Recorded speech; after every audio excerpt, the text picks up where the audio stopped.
ሰላም ውድ የጄ ፊልም ተከታታዮች፣ ዛሬ በፖሊስ ሲኒማ ውስጥ ሚስተር ፐርፌክሽኒስት ወይም ፍጹምነትን አሳዳጅ እየተባለ የሚጠራውን የታላቁን ተዋናይ የአሚር ኻንን እውነተኛና አስገራሚ የህይወት ታሪክ ይዤላችሁ ቀርቤያለሁ። ቪዲዮውን ላይክ በማድረግ አብራችሁ ቆዩ። አሚር ኻን የተወለደው እንደ አውሮፓውያን አቆጣጠር ማርች 14 ቀን 1965 ዓ.ም በህንድ ሙምባይ ከተማ ውስጥ ነው። የተወለደው በፊልም አቀናባሪና አዘጋጅ ቤተሰብ ውስጥ በመሆኑ ገና በልጅነቱ በ1973 ዓ.ም የአደን ኪ ባራት በተሰኘው ፊልም ላይ በመተወን የፊልም ዓለምን ተቀላቅለዋል።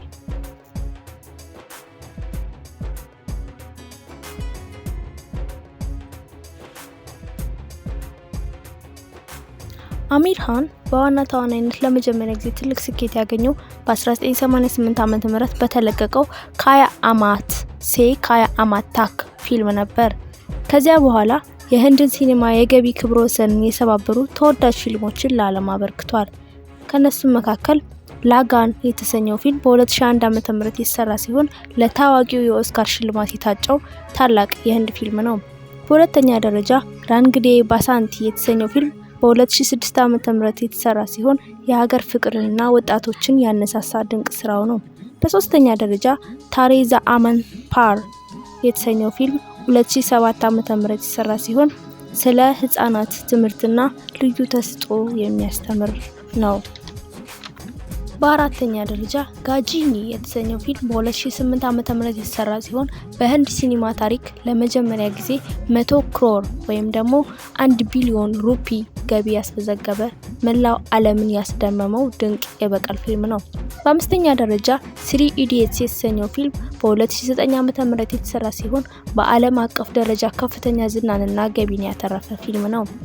በስድስተኛ ደረጃ ዳንጋል የተሰኘው ፊልም በ2016 ዓ.ም የተሰራ ሲሆን በህንድ ሲኒማ ታሪክ እስካሁን ድረስ ከፍተኛውን ገቢ ያስመዘገበ የቦሊውድ ፊልሙ ነው። በተጨማሪም አሚር ኻን ካበረከታቸው በርካታ ፊልሞች መካከል ፋና፣ ዲል፣ ዱም ስሪ እና የመሳሰሉት ይጠቀሳሉ። አሚር ኻን ሚስተር ፐርፌክሽኒስት የተባለበት ምክንያት ለአንድ ፊልም ስኬት ሲል ብቻ ሰውነቱን ከመጠን በላይ በመቀየር ክብደት በመጨመርና በመቀነስ ሌት ተቀን በመስራቱ ነው።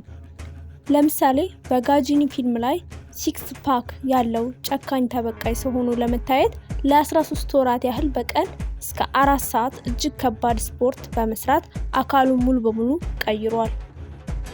በዚሁ በጋጂኒ ፊልም ላይ የአጭር ጊዜ የመርሳት ችግር ያለበትን ገጸ ባህሪ ለመጫወት ጸጉሩ ሙሉ በሙሉ በመላጨት በጭንቅላቱ ላይ ትልቅ ጠባሳ እንዲሰራ አድርጓል።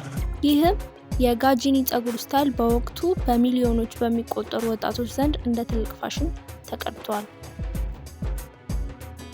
አሚር ኻንን ከሌሎች ተዋናዮች ለየት የሚያደርገው እንደ ሌሎች ተዋናዮች በአመት 4 እና 5 ፊልም አይሰራም። በአንድ ጊዜ ከአንድ ፊልም በላይ የማይሰራውና ለስራው ፍጹም ጥንቃቄና ቁርጠኝነት ስላለው ነው ሚስተር ፐርፌክሽኒስት የሚለው የክብር ስም የተሰጠው። ይሁን እንጂ በፊልም ህይወቱ እጅግ ስኬታማ የሆነው አሚር በትዳር ህይወቱ ግን ፍጹም አልቀናውም። የመጀመሪያ ትዳሩ ሪና ዱታን በ1986 ዓ.ም አግብቶ ከ16 ዓመታት ትዳር በኋላ በ2002 ዓ.ም ፈቷታል። በመቀጠል በ2005 ዓ.ም ያገባትን ኪራን ራምን ከ15 ዓመታት የትዳር ቆይታ በኋላ በ2021 ዓ.ም መለያየታቸውን አድርገዋል። አሚር እንዳለውም ለስራዬ ብዙ ጊዜ በመስጠቴ ለቤተሰቦቼ የሚሰጠው ፍቅርና ጊዜ አናሳ ነበር። ልጆቼ ሲያድጉ አጠገባቸው አልነበርኩም በማለት በትዳሩ መፍረስ የተሰማውን ጥልቅ ጸጸት በእንባ ታግዞ በግልጽ ተናግሯል። አሚር በቅርብ ጊዜ ይፋ በወጣው መረጃ ለሶስተኛ ጊዜ ትዳር እንደመሰረተ ይፋ አድርጓል።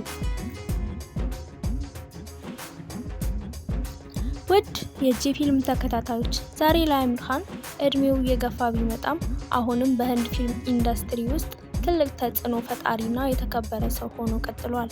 ይህንን አስገራሚ ሰው የትዳር ህይወቱና ፊልሞቹን እንዴት ታዩታላችሁ? ሀሳባችሁን በኮሜንት አጋሩኝ። ለተጨማሪ የቦሊውድ ኮከቦች አስገራሚ ታሪክ እንዲደርሳችሁ ቻናላችንን አሁኑን ሰብስክራይብ ማድረጋችሁን እንዳትረሱ።